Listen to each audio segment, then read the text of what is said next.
Hello, hello, hello, and welcome to the first episode of the CP Republic. My name is Reggie. And I'm Jam, Euromacheta.com. Right. Oh, by the way, I'm from dronthego.net. So this is our first episode, like I said, and we're going to bring you the latest news and reviews when it comes to the cell phones na nakikita natin dito sa tayo mga Pilipino mga addict talaga sa cellphones di ba? So wala tayong pag-uusapan kundi cellphones, anything cellphone related, anything CP related, dito nyo makikita sa CP Republic. So we'll start the show with some news. And this morning I was able to attend the launch of the Samsung Galaxy Note 4. So ginawa yung event kanina sa Sofitel. Pero kasi yung theme ng Galaxy Note 4 is surprise yourself. So kami na surprise kasi akala namin yung event sa Sofitel Hotel ginawa gagawin yung pala sa SM Mall of Asia pala. Oo, dun nagbentahan ng Samsung Galaxy Note 4. And if swerte ka, sa mga nag-virtual line-up dun sa surpriseyourself.ph, makakuha ka ng 4,000 discount. Yes, actually, so ang nangyari kanina, so we were brought there by our friends from Samsung Philippines. And nagulat kami, kasi sabi, ba't may mga nakapila sa labas? So parang atat yata pumasok sa Mall of Asia. Yung pala, pagbukas ng Mall of Asia, nagtakbuhan yung mga tao at pumila na kaagad sa atrium, sa main atrium kung saan ginawa yung sale event ng Note 4, no? And my goodness, ang haba ng pila, Jam. Ang haba. Punta ako nung mga around 2 o'clock, haba pa rin yung pila. Haba pa rin, grabe. So actually, dalawang pila yata yun Pero and both lines are very long, and actually I took pictures earlier. So they're very long, and they're really anticipating to be one of the first owners of the Galaxy Note 4. And ang nangyari, kaya pala mahaba yung pila, is because the pre-registered na sila sa website ng Samsung. And for those who were able to sign up, several sign-ups will or would-be owners would have a 8,000 peso discount. So mga swerte talaga. Then sa mga after a certain number, 4,000 pesos naman yung discount, if I remember correctly. Pero ano mo nangyari dyan kanina? Ano? May yung apat na pinakaunang nakapag-sign up sa Galaxy Note 4 na registration, imbis na bigyan sila ng discount, binigay na lang sa kanila ng libre ang Galaxy Note 4. Yes, binigay. Tapos ako, bibili ako. Yes. So kanina they were interviewed na bakit nila gusto yung Galaxy Note 4, and of course, they love it because of the S Pen, of the camera, of the big screen size, and they didn't anticipate na the four of them na pinakauna nag-register, sila pala uuwi ng mga Galaxy Note 4 without having to purchase it. Tapos napakaswerte. Tapos ako bibili ako, maubos yung pera ko, grabe. Napakaswerte ng mga tao niya. Sobrang swerte ng mga tao. Pero kahit na sabihin natin maubos ng pera natin, so pag bili ng Galaxy Note 4, actually naman it's a very worthy device. Sobra. Alam mo, nung hinawakan ko siya, grabe yung feel. Ang ganda. Yeah, nahawakan ko yung kanina, and wow. I mean, I'm also wowed by it, and this is the first time na para akong may hawak na metal na Samsung device. It's not so used. They have derived their design from the usual plastic feel, and it's now a lot more solid to hold on. Tama. Yeah. So anyway, for those who haven't checked out the specs of the Galaxy Note 4, ayon sa Samsung, it comes with Yeah, so basically it comes with 2.7 gigahertz quad-core processor. And actually, dalawa pa lang ano nito. Variants. Dalawang variants. So one is 2.7 gigahertz quad-core processor na by Qualcomm, Snapdragon. 805. And the other one is 1.9 gigahertz octa-core processor. So ang ano niyan, ang computation ni Samsung dito is 1.9 gigahertz quad-core plus 1.3 gigahertz quad-core. So basically yun kasi pag heavy task, gagamitin niya yung 1.9 GHz na processor. Pero pag mga light task lang, lilipat siya dun sa 1.3, may isa pang quad-core. So basically, hindi siya talaga octa-core. It's dalawang quad-core, depende lang sa usage mo lang. Pero hindi ba nakakalito kasi, you have two variants and, some people might complain na bakit ganito yung performance ng Note 4 ko, bakit yung sa isa hindi, performance, di ba? Palagay ko kasi dahil sa LTE bands na supported naman. Ng chipset. So yun siguro yung problema dito. Well, hopefully, kasi alam mo, mas prefer ko Snapdragon, pero Samsung kasi, parang mas gusto nila sa kanila yung yung processor. Yung hardware nila. Kasi kontrolado nila pa. Right. So I guess mag-i-Exynos din siya eventually. Sa susunod nila devices. Yes. And so the screen, it has 5.7-inch, palaki na screen. 5.7 lang yata yung last na. 5.7. Pero yung resolution niya yung mas malaki. Yung resolution pa rin mas malaki because it's now on Quad HD or QHD kung tawagin na may Super AMOLED pa. So, with a resolution of 2560 by 1440. It's already on Android 4.4 KitKat. And probably magiging available din siya ng Android. Posibleng hindi. Yeah, posible. And internal storage is 32 gigs. With external storage up to 64 gig micro SD. Camera niya, version 60 megapixels autofocus. Then may 3.7 megapixels. Then mamalaki na yung front camera, yung selfie camera. It's wide angle Yes. And by the way, yung rear camera niya ngayon ay meron ng optical image stabilization. May OIS na. So pag nag-video ka, hindi na masyadong shaky and mas maganda yung mga low light videos. Yes. And lastly, the battery, it comes with a battery of 3,200 milliamperes. So it's this phone is pretty much packed, no? With heavy duty features. And the SRP is 37,990 or 36,990. 37,990. And it's now available. Okay, so kanina nga, it's the start of the sale event, nakakaubusan na kaagad on the first day. Nakikita ko sa mga tao ngayon, nakapila sila, nakakuha sila ng Note 4. Ako pumunta ako doon, pero hindi ako nakakuha ng discount. Tough luck, Jam. Tough luck. And anyway, hopefully sa next episode natin makakuha na si Jam ng Galaxy Note 4 and we'll be able to review it here sa show. Alright, so next in the news is the Nokia Lumia. Yes, actually it's no longer called Nokia. Oh yeah. Yeah, it's now called Microsoft Lumia. So sa mga hindi nakakaalam, actually, bago-bago isip ng Microsoft, sinasabi na they're not going to change the name, Nokia pa rin, then purong sulong sila. Pero yung pinakahuling balita is they're finally getting rid of Nokia. So Nokia, it's been nice knowing you for how many decades. But it's now going to be called Microsoft, and for the Windows Phone lineup, it will be called the Microsoft Lumia. And just a few days ago, the newest smartphone from Microsoft is now available in the Philippines, called the Microsoft Lumia 830.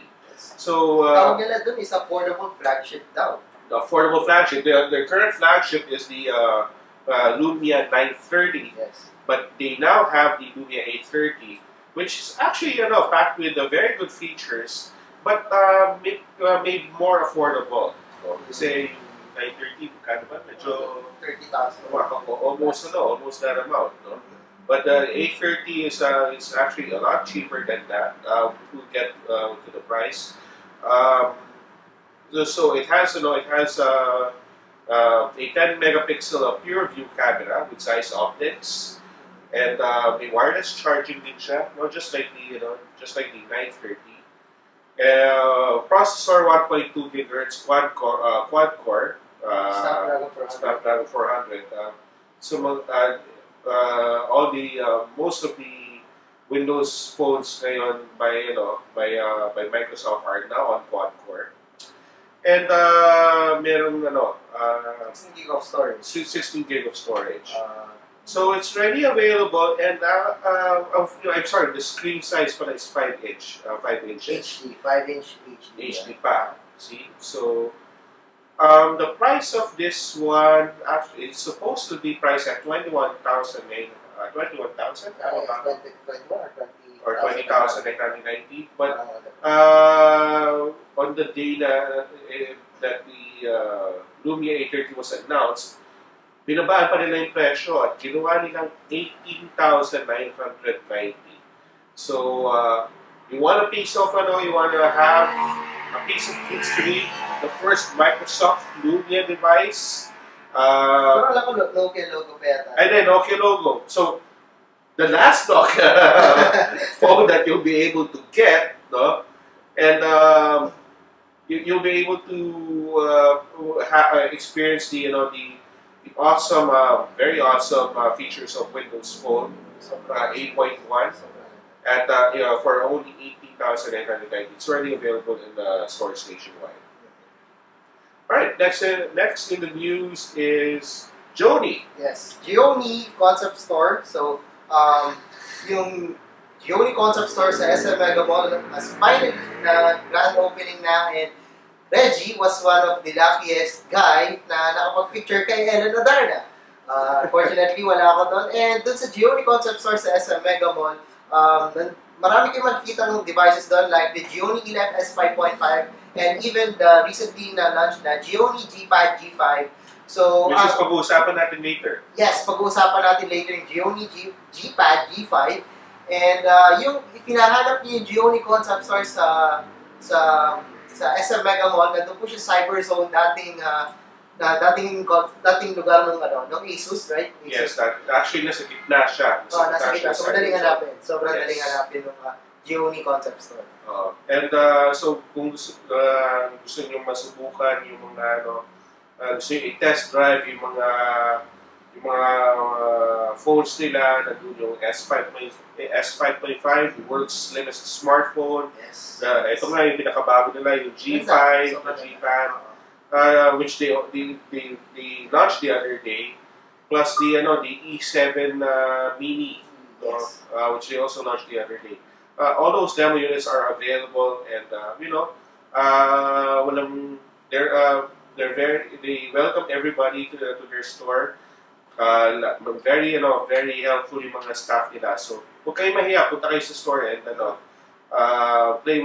ahead and play with the device. And they have an ongoing promo. So, early Christmas promo. So, if you decide to purchase, may mga freebies sila doon. Like speakers, like an extra phone. So, come and visit the Gionee Concept Store sa SM Mega Mall. Ang ganda nga naman hindi like us ba? Sobrang likas. Yeah. And maganda rin talaga si Ellen Adarna. Wala akong picture. Malas mo lang talaga siya. For the end time, wala ka na naman picture. Okay lang, panalo naman ako ng G5. Alright, so last for today's news is the registration page for the iPhone, for the latest iPhone. It's this time of the year na lahat gusto nang kumuha ng iPhone na hindi magbabayad ng 50 mil. Ito na yung murang iPhone. Ito na yung murang iPhone na inaabangan nating lahat. Na hindi magbabayad ng 100 mil na kasing presyo ng down payment ng kotse, no? You don't have to do that anymore because Smart has already uploaded their registration page for the iPhone 6 and iPhone 6 Plus. Yes, so pero wala pang detalye, wala pa tayong pricing, wala pa tayong kailan yung availability, kailan mo kuha, ano mga plans, no? Wala pa. But if you're interested, sigurado kayo kumuha, go ahead, pumunta kayo sa, ipopost natin yung, it's smrt.ph/smart iPhone 6. So if you willing to go ahead and get the latest iPhone from Smart, go to that link, make your reservation. But siguro sa next episode, meron tayong balita and then we'll be able to discuss it. Any predictions kung kailan darating iPhone? Well, coincidentally, yung announcement ng registration page ngayon is the same day na in-announced last year. Oh, talaga? Yes. So, ano prediction ko? Posible na November na naman tayo magkakaroon ng iPhone. At least November, hindi December. And actually, I don't care na December kasi parang Pasko yung dating eh. Mm-hmm. My first two iPhones from Smart, yung iPhone 4S and iPhone 5, no, were both claimed on December. And, I could really feel the Christmas atmosphere. Unfortunately, last year because Yolanda medyo nagbago. Pero anyway, this November, hopefully, wala namang calamity na mangyayari. Early Christmas, no? Early Christmas feeling na magkaroon yung mga tao gusto magkaroon ng mga bagong iPhone. Yes. Kukuha ka mo dyan? May pera ako, why not? Dami mo naman pera eh. Yun ang problema, wala na dumarating na pera.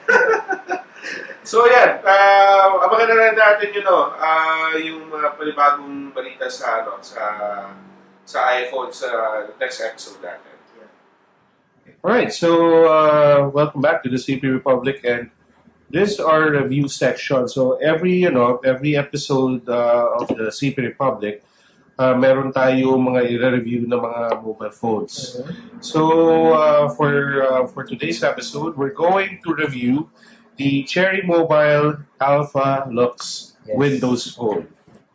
So actually, this was launched last month, but we thought of discussing it for today's episode.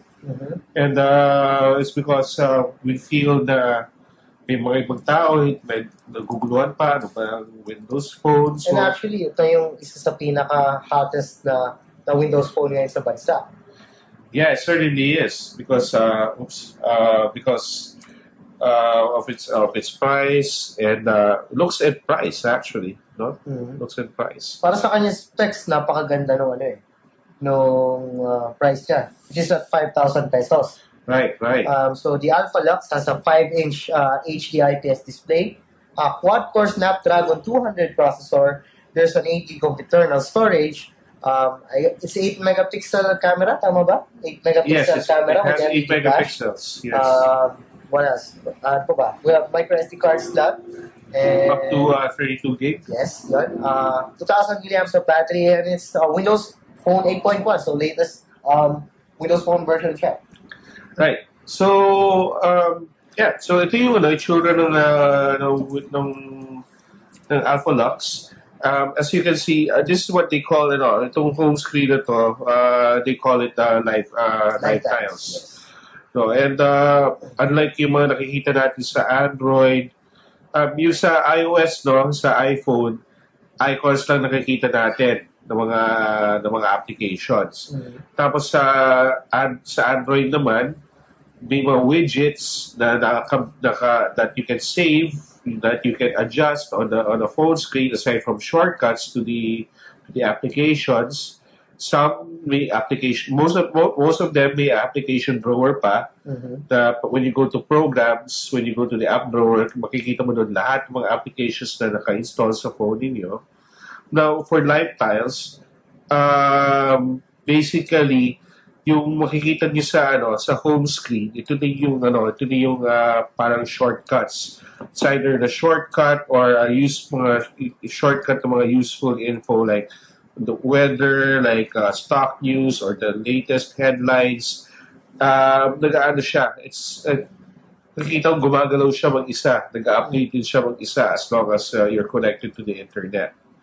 So Windows Phone 8.1, they have adjusted the number of columns. Dati kasi, dalawang columns lang yan na So mga makikita 5 inch lang yata yung more 5 inch and more than yung yung 3 times. Kasi sa Lumia 1020, same pa rin na dalawa yung Same pa rin ba? But I think you can adjust it, hindi ba? Hindi ko lang sure. I guess alam ko hindi.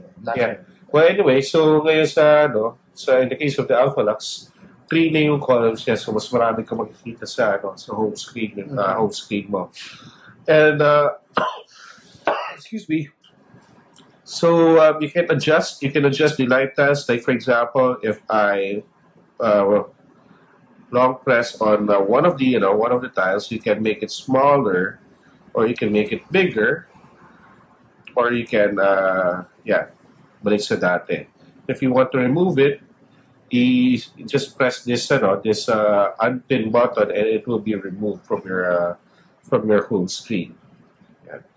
Alam mo yung live test, combination siya ng widgets ng Android and app drawer. So pinagsama-sama siya sa isa eh. Yun yung nagugustuhan ko talaga sa live test. Yeah. Actually, for those who don't know, it's inspired the people who developed the live tiles feature of Windows Phone. They were inspired by the airport. Nasa airport daw sila ng London, London Heathrow to be exact. E nakita na yung mga destination, mga arrival. Yung parang live, nagpa-flip-flip yung mga nila. So, doon na nakuha yung inspiration to creating live tiles. So, yung mga nag-flip na effect lang Alam mo, isa pa ditong maganda is yung smooth siya. Unlike Android, ito this one has a Snapdragon 200 processor. Pero kahit Snapdragon 200 lang siya, yung smoothness niya, para kang hindi naka-Snapdragon 200 eh. Yung pagka-fluid niya, yung smooth niya, talagang hindi mo mararamdaman yung ganito Snapdragon 200 ng Android. I actually agree. Hindi nga makapaniwala na ganyan ka-smooth even though na Snapdragon 200 lang siya. Kasi sa mga hindi nakakaalam, Snapdragon 200 is the lowest chipset, low-cost chipset ng ng mga processors ng Qualcomm. But as you can see, it's very smooth. Smooth when you move from one application to another. And as you can see on the screen right now, si Cortana. So Cortana is like Windows Phone's answer to the iPhone's Siri. And Google Now ni Android. And Google Pero Now yung Cortana niya, kailangan iset mo yung location to United States. Hindi siya available pag yung location mo ay sa Philippines. Yun yung isa sa mga hottest na na features talaga sa Windows Phone. And this one, despite sa mga other Windows Phone, this one is dual SIM. Hindi siya yung katulad ng other Windows Phone na hindi dual SIM. This one is dual SIM. Ang isa pang alam ko na dual SIM is the Nokia Lumia 630 dual SIM. Right. So, bihira talaga yung dual SIM. And magkano yung Lumia 630? Medyo malayo yung price. So, talagang 8,000. So, this one is 5,000. Pero yung specs niya is almost the same, right? Actually, the 530, we dual SIM yung Lumia 530, same processor. Same price, pero smaller on screen. And this one has a larger screen at 5 inches. And HD. And HD pa. So, ganda na screen niya eh. Maganda yung screen niya. Alam mo, holding this phone, hindi ka mapapaya yung itsura niya. It doesn't look cheap. No? It doesn't look cheap. The screen looks nice. Even the back cover, it has some distinctive patterns at the back, and which makes it quite unique. No? Yun lang kaso medyo fingerprints mo. Siya? Yeah, fingerprint magnet lang siya. Kita natin sa video so you have to keep on bringing your microfiber cloth para linisin once in a while. But other than that, it really looks fantabulous. Fantabulous. Maganda. Sa totoo lang, nag-agree ako sa lahat ng sinabi mo. And probably if I'm looking for a Windows Phone na 5,000 pesos, probably I would go for this one.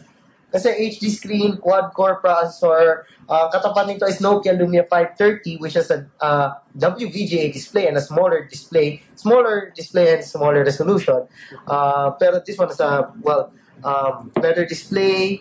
I mean, parehas naman chipset sila pero I would prefer this one kasi mas gusto ko yung HDN. Wala LED flash, yung 530. Yeah. So, nakikita niyo sa video ngayon, minumultitask ni Reg yung sa Windows Phone 8.1, ito yung multitasking niya. Very similar to sa iPhone 8, OS 8.1. Right. Palagay ko dito na kinuha yun sa OS 8.1. Okay. You speaking of you mentioned namin yung flash, no, yung camera, no, that the Alpha Lux comes with an 8 megapixel rear camera, and the camera of the Alpha Lux. Kasi medyo nadala na ako sa Cherry sa totoo lang. Kasi not all their cameras, most of their camera phones aren't that good. And there's several phones na nag-improve na. And I'm happy to say, and I think you're gonna agree with me on this, the camera of the Alpha Lux is quite impressive. For 5,000 pesos smartphone? Yeah, and hindi ako disappoint. Most of the shots that I've taken, okay ka resulta niya. So, agree ako doon. And ang naano ko lang sa kanya, ayaw ko lang sa niya, is yung video, which is yan, nakikita niyo naman, it's at 864x480, so wala tayong HD video recording dito. Pero that's okay for me, kasi ano bang irereklamo ko sa 5,000 pesos sa smartphone, di ba? So, wala na ako irereklamo doon. And then, ano ba bang makikita natin dito? Well, yung sa Windows Phone, ang isa pa dito kung gusto is sobrang bilis niya mag-shoot. So, ayun. Mabilis siya mag-shoot unlike other Windows Phone na magpo-focus pa siya and then ang tagal niya bago kumuha na photos. So, this one, zero shutter lag. Yung alam ko yung ano yan. Yeah, I've used Nokia's HTC sa Windows phones. Bagal kumuha ng mga pictures. And this one, especially kung nakapatay yung flash, it's so easy, so quick to take photos with the 8 megapixel camera. Oops, go back na siya. Patayin natin yung power saver mode. Yeah, and the Windows Phone comes with power saver mode. All Windows Phone actually. All Windows Phones. So if ever alanganin yung battery ninyo, you can nagpapabagal ng performance. Yeah. So we'll get to the battery later, no? Pero ilan yung kaya ka tumatagal sa yung battery? Okay, pag-usapan na natin yung battery. I guess kasi lumabas na rin naman yung battery, ano? Sige. The battery, so it comes with 2,000 milliamperes. No? Tama ba po? 2,000 milliamperes. Yes, 2,000 milliamperes. And yung pinakamatagal ko so far, yung normal use lang, hindi ganun ka-active. Mabot ako ng 22 hours on a single charge. Talaga? Yes, 22 hours. So, para sa akin, okay na yun eh. Yeah.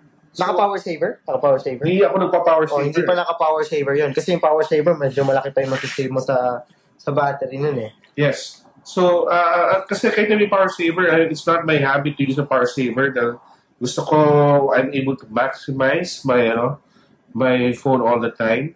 And, ano siya, ganun talaga yung takbo ng telepono sa akin. 22, 24 hours.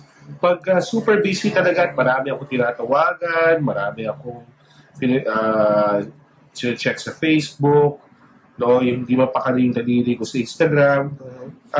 Pinakamabilis ko naman is around 11 to 12 hours. Just still not bad. Hindi siya... Considering it's a 2,000 milliamps of battery. Yeah, pero kasi tingin ko, is iba yung iba talaga yung battery consumption ng Windows Phone compared sa Android at lalo-lalo na compared sa iOS. Yes. As you can see on the screen, pinagdalaroan ni Jam yung what do you call it? Temple Run 2, which is playing well on the Alpha Lux. Some games, however, like itong Modern Combat 4, hirap siya. So, totoo lang kasi Snapdragon 200, katulad yung sinabi mo kanina, it's a very affordable na chipset for ng Qualcomm. Hindi siya ginawa talaga for gaming, for heavy gaming.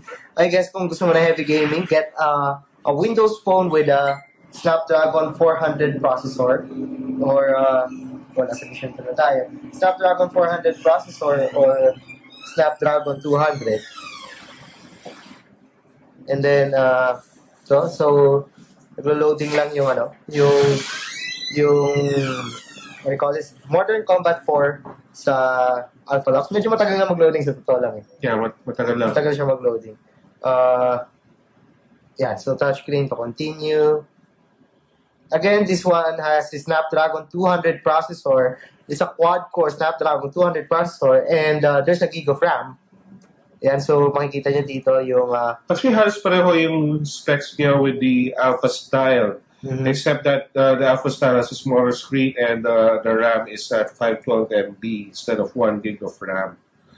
So nakikita nyo dito is the Modern Combat 4. So dito pa lang sa may parang cutscene, hindi na siya super smooth eh. Cutscene pa lang to, hindi pa to yung mga heavy action, hindi pa to yung may mga smokes, may mga heavy shaders, so skip ko na to. But even though it's playable, no, I still find it playable. Hindi naman as in super bagal, hindi naman as in super na talagang amaze ka maglaro. It's just for me, no. Na hindi naman nakakairita na laruin. But yun nga, it's not really, this kind of processor is not really meant to be used for high-end gaming talaga. High-end gaming. Pero kita mo dito, so may mga reflections, may mga lighting. So para sa akin, okay na din yung graphics niya. It is just that na medyo kukulangin tayo ng speed and frames per second pagdating na sa mga heavy, heavy action. Well, I was not able to install yung Asphalt 8 there. Na-try ko siya before. But I was able to play with your Alphalux, which you have also you have installed yung Asphalt 8. Mm-hmm. There's just like, it's playable. Again, it's playable. Pero hindi na siya ganun kabagal, although the smoothness is not there. Hindi mo ma-experience yung smoothness dito sa Cherry Mobile Alphalux. Hindi siya tawag dito, hindi kasi smooth yung mga kasi katulad ng mga ibang naka quad core sa Android. Actually, depende rin pala kung anong quad core yung ginagamit ng Android. No? Mm-hmm. But so yeah, that's the gaming on the. So ito na yung may mga action talaga na ba? So hindi siya super smooth. Yeah, hindi siya super smooth. Unfortunately, pero playable. It's masasanay ka din once the. Well, ako nasanay ako eh. So. Kung nasanay ka, masasanay tayo. Napagtsagaan ko naman. Mapagtsagaan yan. So, pero yun nga lang guys, pag if you start playing with a more high-end Windows Phone like the Lumia 830, Lumia 930, or 1020. Kaya them for battery. O talagang mas mawiwili kayo maglaro sa mga high-end phones na yan. But yeah, I mean, what's there to complain for 4,990 pesos? Super affordable. The smartphone. Yeah, so ladies and gentlemen, that is the price of the Alphalux. Di talaga kami lahat makapaniwala na yan ang presyo, 5-inch screen with all these specs that we mentioned. My goodness, no, I never thought a Windows Phone would be priced like this. And you know what? If you want to be different, if you don't want to use an Android phone like everybody else, I really suggest that you get this phone. And ang problema mo lang dito is yung ibang apps. Well, most apps are available naman sa Windows Phone Store like Facebook, Twitter, Instagram. Unfortunately, may mga apps and games pa na hindi available sa Windows Phone. well, hindi na gano'ng karami, pero sabihin natin, you have some parang apps na hindi talaga wide. I mean, hindi lahat gumagamit. Well, like Antutu, we don't have Antutu sa Windows Phone. And of course, we don't have Google Chrome, but we have Internet Explorer. So dito sa Windows Phone kasi, if wala yung app na gusto mo, meron namang alternative mostly. Meron na rin Messenger dito if nagtatanong kayo. WeChat meron, Line. Yeah, actually, Viber, meron. Yung mga basic apps na, WhatsApp. yes, mga basic apps na kailangan natin sa isang... Waze, meron din. Yes, Waze, meron. Google Maps yata is a third-party na app for Google Maps. Well, but it has Bing Maps, and Bing Maps is actually quite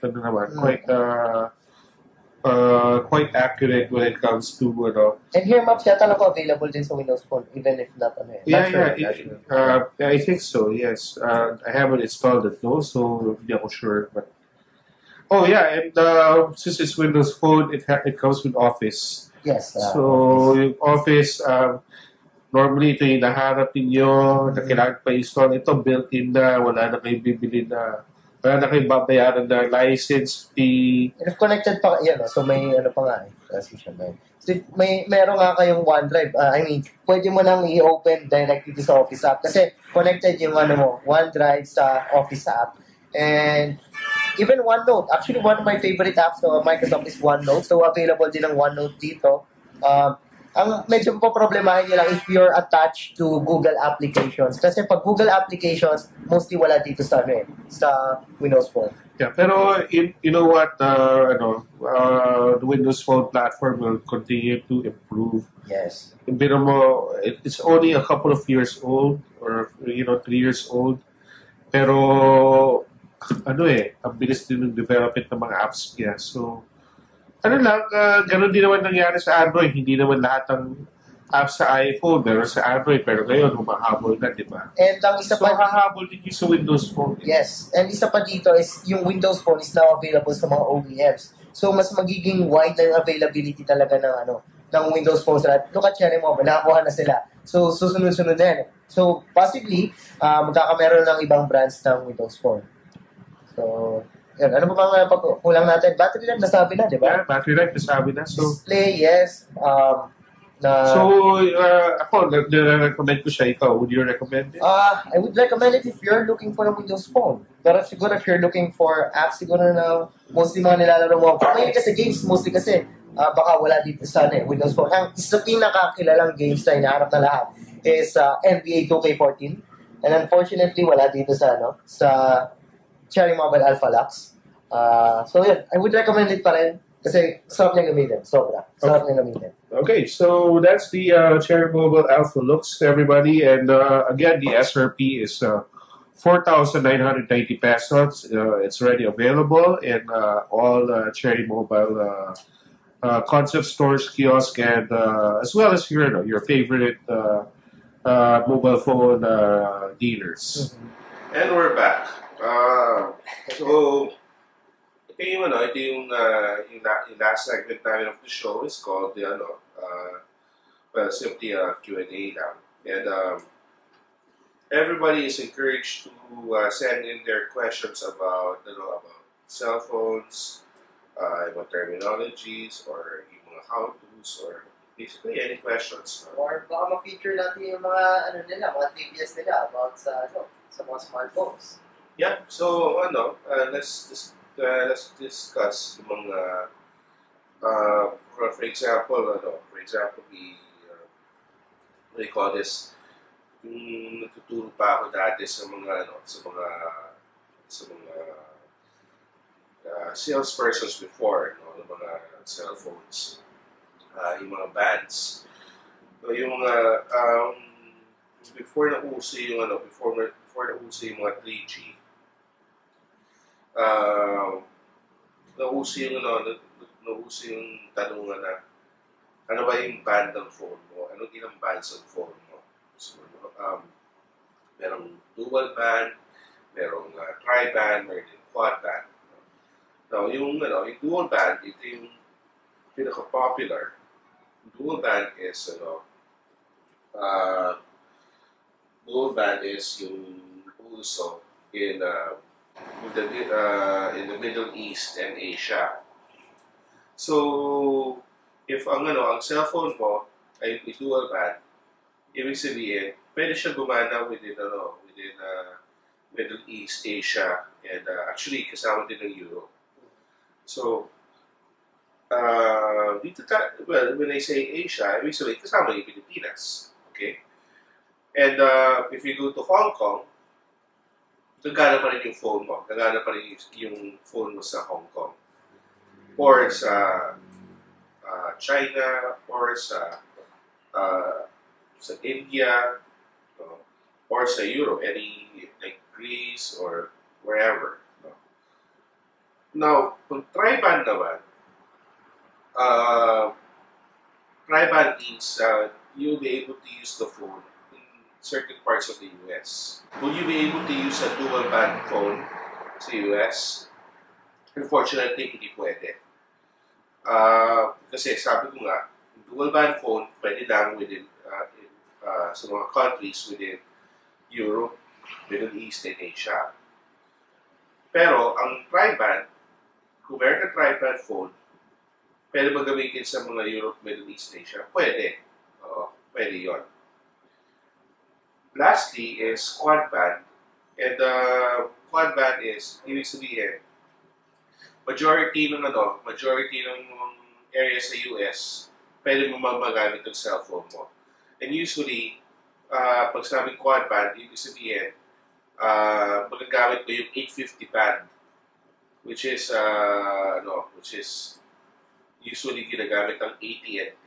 The most popular. It's the largest telco in the US. We forgot to mention mga bands. So when I say dual band, it's a 900 and 1800. When I say tri-band, it's 900, 1800, and 1900. And when I say quad band, that will be with the addition of the 850 band. Yung 850 band, yun ang band ng AT&T. So, excuse me, when I imagine this, pag tri-band ka lang, ang magagamit mo lang yung network ng T-Mobile. Okay? T-Mobile is one of the last two remaining GSM carriers ng US. Then, so pag pumunta ka sa isang area ng AT&T, wala kang signal. Kasi hindi supported yung band. Exactly, dahil hindi supported ng band ng T-Mobile, which is tri-band. Yes. Pero pag ikaw naman naka-AT&T, kahit pumunta ka sa isang area na supported ng T-Mobile, pwede pa rin i-signal ka pa rin. This is why more people use AT&T. So, kaya kung matatanda rin nyo, sinabi quad band GSM, ibig sabihin world phone. You can have the world phone. Kasi kahit saan gumagana. Kahit saan gagana yung phone mo. Okay? However, hindi talaga siya true world phone kasi may mga ibang countries hindi pwede gamitin yung quad band na GSM phone or actually any GSM phone. So, anong mga bansang walang GSM? Hindi ko magamit ng GSM. Ito yung mga bansa na Korea and Japan. The reason why they're not using GSM is because they're on 3G.